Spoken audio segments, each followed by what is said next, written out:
అక్కడ ఆయన వారిని పరీక్షించెను.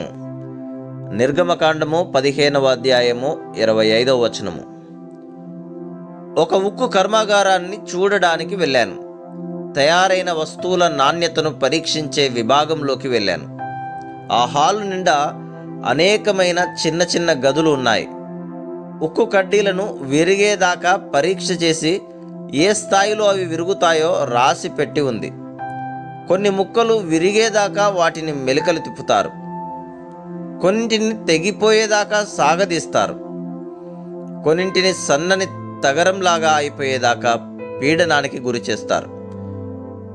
ఆ విభాగం అధికారికి తెలుసు ఏ రకమైన ఉక్కు ఎంతవరకు ఒత్తిడిని తట్టుకోగలదో. ఆ ఉక్కును గొప్ప ఓడ నిర్మాణంలోనో, వంతెనలు లేక భవనం కట్టడంలోనో వినియోగిస్తే అది ఎంతవరకు పనిచేయగలదో అతనికి తెలుసు. ఎందుకంటే తన విభాగంలో పరీక్షించి చూశాడు కాబట్టి. దేవుని బిడ్డల విషయంలోనూ ఇంతే. మనం పింగాణీలాగానో గాజులాగానో ఉండడం ఆయనకు ఇష్టం లేదు. మనం ఆ దృఢమైన ఉక్కులాగా ఉండాలి. మెలికలు తిప్పినా, పీడనాన్ని ప్రయోగించినా సరే చిన్నాభిన్నమైపోకూడదు. మనం గాజు ఇళ్లల్లో పెరిగే మొక్కల్లాగా ఉండడం ఆయన చిత్తం కాదు.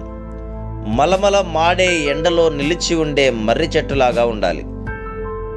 ప్రతి గాలికి చెదిరిపోయే ఇసుక తిన్నెల్లా కాదు, తుఫానులకు ఎదురు నిలిచే నల్లరాతి బండల్లాగా మనం ఉండాలి.